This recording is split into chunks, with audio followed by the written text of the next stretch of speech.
आपको क्लस्टर नहीं दिया जाएगा, इस बार क्लस्टर नहीं होगा, आप सीधे बूथ जाइएगा।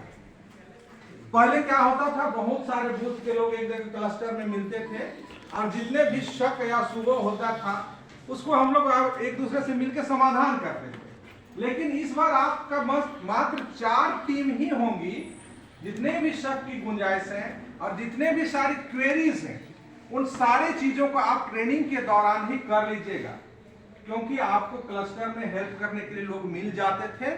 लेकिन इस बार आप सीधे बूथ जा रहे हैं, इसलिए क्लस्टर में लोग नहीं मिलेंगे और बूथ में तो आप लोग 4 सदस्य ही रहेंगे। तो हम चुनाव का स्टार्ट में चुनाव कोषांग बन चुका है, सारा चीज हो गया है। अब हमारा टीम भी गठन हो, हम मान लेते हैं कि हम 4 लोग मिल चुके हैं, हमारा ट्रेनिंग हो गया है। और अब सबसे पहले क्या होगा, आप जाएंगे मटेरियल कोषांग ना, जहां से आपको क्या मिलेगा, सामान की प्राप्ति होगी। चुनाव के जितने भी जरूरी सामान है वो आपको मिलेंगे, वहां से वो सामान मिलेंगे।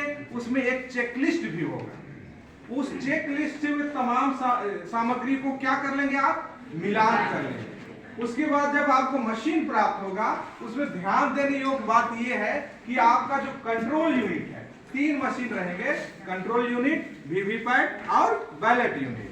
बैलेट यूनिट में आपको ध्यान ये देना है कि जितने प्रत्याशी हैं उनके लिए जो खाना बना हुआ है, उनका जो चुनाव चिन्ह है वो लगा हुआ है कि नहीं, उनका नाम दर्ज है कि नहीं, और उनका जो बटन हरा ब्लू कलर का रहता है वो ओपन है या नहीं, उसको आपको ध्यान देना है। उसका एक लेफ्ट साइड या राइट साइड में छोटा सा खिड़की विंडोज रहेगा, उसमें संख्या लिखा हुआ रहेगा। अगर आपका हमारा संसदीय क्षेत्र में, लोकसभा चुनाव क्षेत्र में कैंडिडेट अगर 16 है तो मात्र एक ही मशीन रहेगा, लेकिन उससे अतिरिक्त अगर कोई है तो आपको 2 मशीन मिलेगा। एक में 1 लिखा हुआ रहेगा और एक में 2 लिखा हुआ रहेगा। आपको उसी सीरीज में उसको जोड़ना है, पहले 1 को जोड़ेंगे, फिर उसके बाद 2 को जोड़ेंगे। तो आप इस चीज को ध्यान दीजिएगा, जब मटेरियल रिसीव कीजिएगा उस समय। उसके बाद वीवीपैट का छेड़छाड़ नहीं करना है, बस उसको देखना है कि वह स्लीपिंग मोड में है या नहीं। आप वीवीपैट का बैक साइड में देखिएगा तो वहां पर एक नॉब रहता है, एक नॉब रहता है जो वर्किंग मोड में उसको लाते हैं। जब हम लोग बूथ में पहुंचते हैं, मशीन को सेट करते हैं, तब उसको वर्किंग मोड में लाते हैं। और जब उसको ट्रांसपोर्ट मोड में ले जाते हैं तो वह क्या रहता है, स्लीपिंग मोड में रहता है।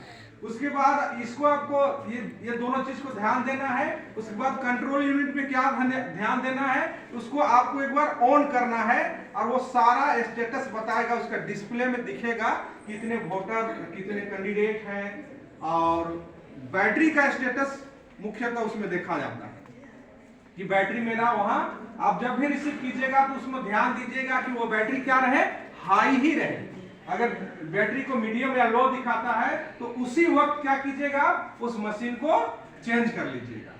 ये मटेरियल कोषांग से आपने सारा सामग्री प्राप्त कर लिया, मशीन भी प्राप्त कर लिया, जितने भी महत्वपूर्ण चीजों, जितने भी दस्तावेज थे उन सारों का आपने मिलान कर लिया।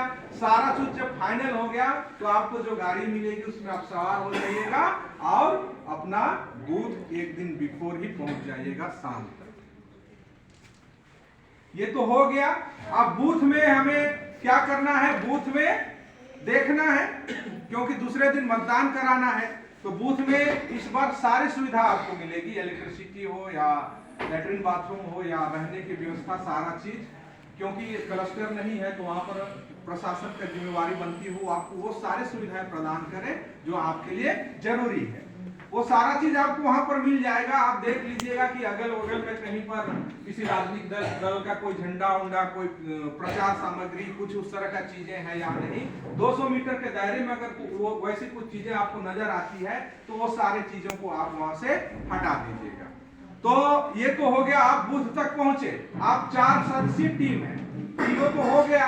आप प्रेजाइडिंग 1, प्रेजाइडिंग 2 और P3, P1, P2 और P3, ये 3 लोग। अब हम जानेंगे ये तीनों का कार्य एक्चुअली क्या है।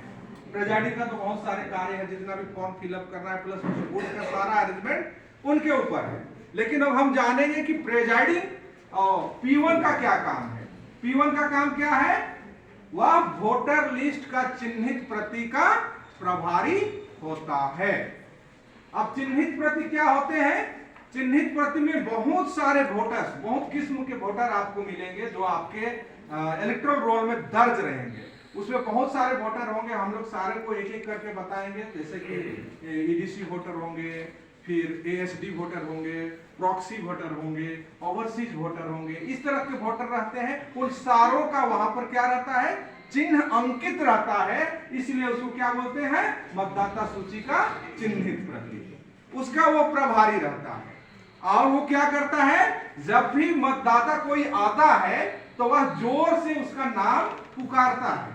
मतदाता जो भी स्लिप लेके आएगा, जो 12-13 तरह के जो आपको पहचान चिन्ह के लिए दिया गया है, ईसीआई ने जिसे निर्धारित किया है, उसमें से जो भी फोटो युक्त वह लेके आएगा पहचान, उसको वह शो करके ही अपना वहां पर मताधिकार का प्रयोग करता है। तो P1 का काम क्या है, जैसे ही कोई मतदाता आता है तो वह जोर से उसका नाम को पुकारेगा, क्योंकि वह बताएगा। आपके बूथ में एजेंट होंगे, अभी मैं कार्य बता रहा हूं, अभी हम लोग किस तरह से शुरुआत करेंगे वो नहीं बता रहा हूं, मतदान किस तरह से हम लोग शुरुआत करेंगे वो नहीं बता रहा हूं। अभी मैं सिर्फ P1, P2 और P3 का कार्य बता रहा हूं।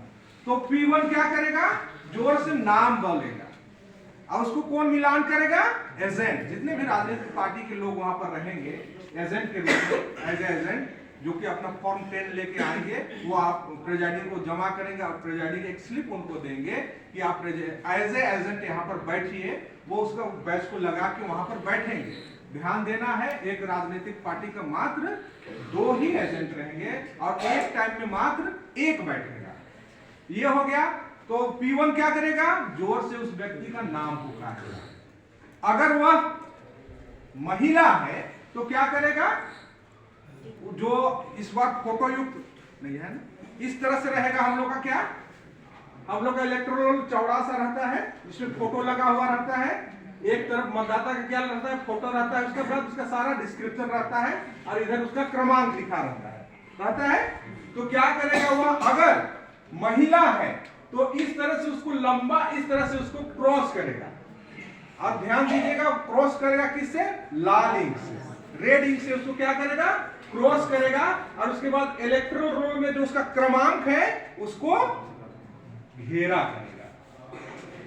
महिला के स्थिति में क्या करेगा, उसको क्रॉस करेगा और क्रमांक को घेरा करेगा। अगर पुरुष आया तो क्या करेगा, मात्र उसको क्रॉस करेगा। अगर आपके बूथ में कोई ट्रांसजेंडर है, अगर वे आते हैं तो क्या करेंगे, उसको क्रॉस करेंगे और उसका क्रमांक में स्टार का चिन्ह। ये हो गया P1 का कार्य। P1 क्या करेगा, नाम को जोर से पुकारेगा और वो उससे मिलान करेगा और अपना जो रहेगा इलेक्टोरल रोल उसको चिन्हित करेगा। महिला है तो उसके लिए अलग, पुरुष है तो उसके लिए अलग, और ट्रांसजेंडर है तो उसके लिए अलग। उसके बाद P2 का कार्य क्या है, P2 रहता है मतदाता रजिस्टर का प्रभारी प्लस इलेक्शन, चुनाव का पर्ची वही देता है मतदाता को, मतदान पर्ची देता है। उसके बाद उसी का हिस्सा में रहता है क्या, अमिट स्याही लगाने का। तो क्या करता है वो, जो रजिस्टर में कुछ कॉलम होते हैं, जिसमें एक तरफ तो सिर्फ सीरियल नंबर रहेगा, दूसरे तरफ रहेगा उस व्यक्ति का इलेक्टोरल रोल में क्या क्रमांक है वो रहेगा। जैसे ही P1 पुकारता है इलेक्टोरल रोल का क्रमांक, तो वो व्यक्ति अगर सही में है तो उसको उसी समय दर्ज कर लेगा।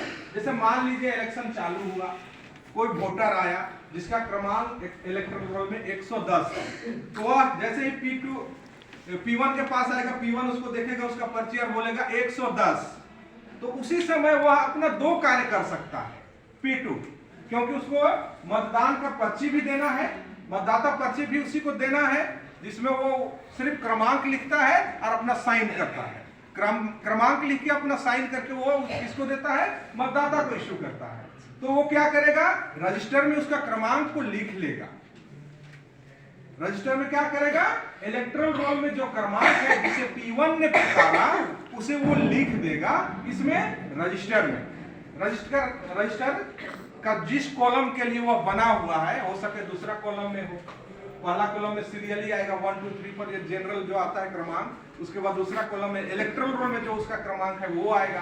और तीसरा में क्या है, वो क्या पहचान का लेके आया है प्रमाण, वो चीज उसमें भराएगा। दस्तावेज, कौन सा दस्तावेज लेके वह आया वो चीज उसमें भरना रहता है। तो उसमें क्या देखेगा, अगर वह मतदाता पर्ची लेके आता है तो क्या उसमें भरेंगे मतदाता पर्ची के लिए।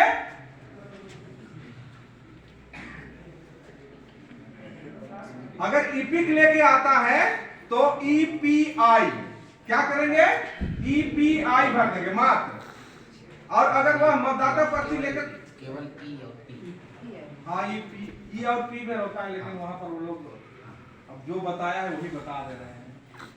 हम भी इसके बारे में स्टडी किए तो वहां मात्र ई और पी वन नजर आया, लेकिन हम लोग को जिला में बोला है ई पी आई लिखने, हालांकि वहां पर सुधारा जाएगा जो बताया। उसके बाद अगर वोटर स्लिप लेके आता है तो VS वोटर स्लिप, और ईपिक लेके आता है तो EP। इतना सा, ये दोनों डॉक्यूमेंट्स के अतिरिक्त अगर वह कोई अन्य डॉक्यूमेंट लेके आता है, मान लीजिए आधार लाया तो UID लिख लेंगे और अंतिम 4 क्रमांक दर्ज करेंगे। ड्राइविंग लाया तो DL लिखे और उसका अंतिम 4 क्रमांक लिख देंगे। पासबुक लाया, ध्यान दीजिएगा कि वह जो भी डॉक्यूमेंट लाएगा वो फोटो युक्त होना चाहिए। अगर वह पासबुक लाया तो PB लिख दिए, उसके बाद अंतिम का 4 क्रमांक उसका लिख दिए।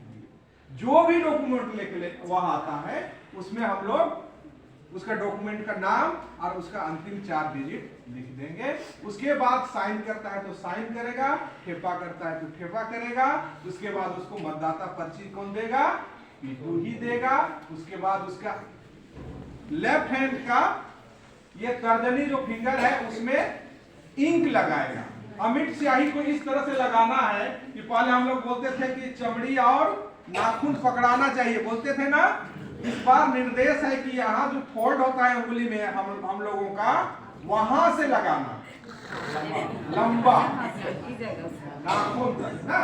पहला ये जो लास्ट वाला जो फोल्ड है वहां से हम लोगों को उसका अंगुली में अमिट स्याही लगाना है। उसके बाद वो क्या करेगा, मतदाता पर्ची उसको इश्यू करेगा। उसको उस मतदाता पर्ची को लेके वो किसके पास चला जाएगा, P3 के पास। P3 क्या करेगा, उसके पास रहता है क्या, कंट्रोल यूनिट ना। कंट्रोल यूनिट रहता है, वो बैलेट इश्यू करता है। वो पहले क्या करेगा, उस व्यक्ति का अंगुली में अमिट स्याही लगा है कि नहीं उसको देखेगा। जब कंफर्म हो जाएगी कि हाँ लगा है तो उसका जो स्लिप लेके आएगा उसको अपने पास रख लेगा सुरक्षित। अब वो आप उसको सुरक्षित किस तरह से रखिएगा वे आपके ऊपर निर्भर है। बहुत सारे लोग करते हैं एक तार ले लेते हैं और उसमें हुक करके रखते हैं।